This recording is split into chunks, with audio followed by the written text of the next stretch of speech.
Prince William and Kate Middleton have honoured the late Prince Philip by helping children with their Duke of Edinburgh awards. The royal couple continued their trip to Scotland with a visit to Starbank Park in Edinburgh on Thursday. Part of the engagement saw the Cambridges meet teenagers planting sunflowers as part of their Duke of Edinburgh awards. The pair also helped children from Edzell Nursery scatter plant seeds that will attract butterflies. "You're very good gardeners," William told the kids as they showed him out to plant the seeds. "We're going to get a lot of plants. It's going to be a massive forest." The 125-year-old park is protected by Fields in Trust, of which William is president. The role was previously held by Philip, who died last month. William, who planted an apple tree, was also happy to give a group of teenagers a hand in the name of his late grandfather. "You've got free labor, free help," he said.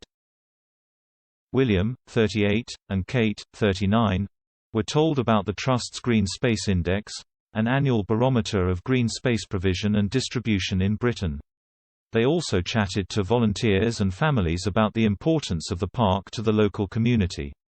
The somewhat down-at-heel and forgotten space into a much-loved tranquil location used by many in the neighborhood.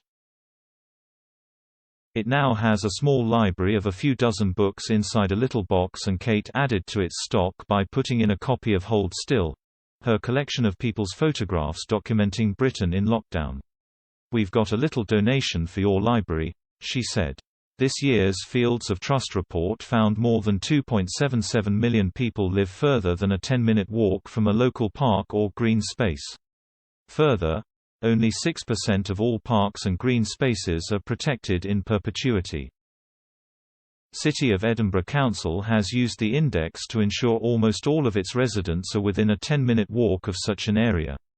Helen Griffiths, chief executive of Fields in Trust, told the couple that, while parks and green spaces had proven their worth during the coronavirus pandemic, not everyone was so lucky as the people of Edinburgh.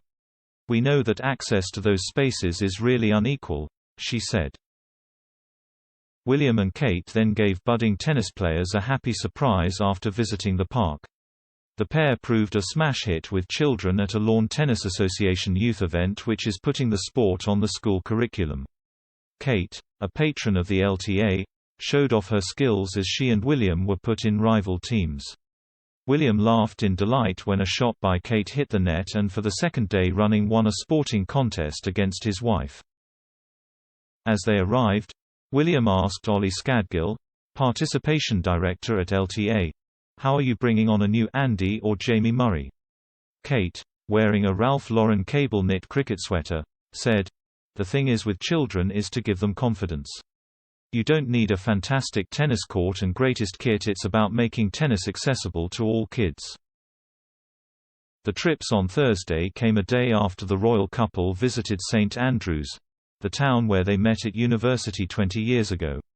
They marked the occasion with an evening meal at their favourite chip shop in Anstruther, a 15-minute drive away. The Cambridges ordered a £7.95 takeaway haddock supper, wrapped in paper, which they ate on a bench on the pier. They then returned for an ice cream, his in a cup, hers in a cone, before boarding a helicopter back to Edinburgh. Kate reportedly told staff at the award-winning Chippy the meal was a trip down memory lane. They even visited St Salvator's while in St Andrews, the halls of residence they both shared as undergraduates.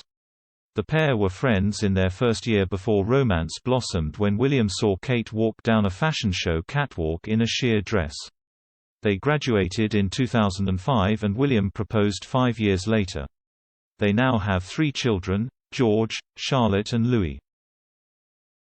William and Kate also honored Philip at a previous point in the trip by arriving at a drive-in cinema in one of his beloved Land Rovers. They joined guests at the unique event at the Palace of Holyrood House in a 1966 2A model that belonged to the late Duke and which the Queen had loaned them for the occasion. William and Kate returned to London later on Thursday after their action-packed week.